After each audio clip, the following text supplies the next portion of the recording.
జీవితంలో ప్రశాంతంగా ఉండాలి అంటే దేన్ని ఎక్కువగా పట్టించుకోవద్దు.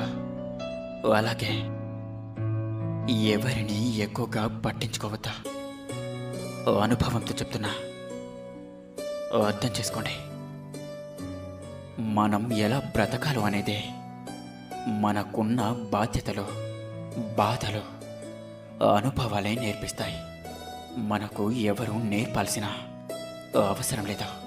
జీవితం అంటేనే ఇష్టం ఉన్నా లేకపోయినా బ్రతకాల్సిందే.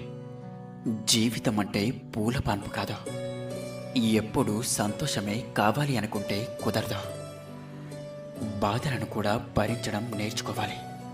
అలా భరించే వాళ్ళకే ఈ భూమి మీద బ్రతికే అర్హత ఉంటుంది. అంతేకాని పిరికి వాళ్ళకి కాదు. గుండ్రంగా తిరిగేదే భూమి.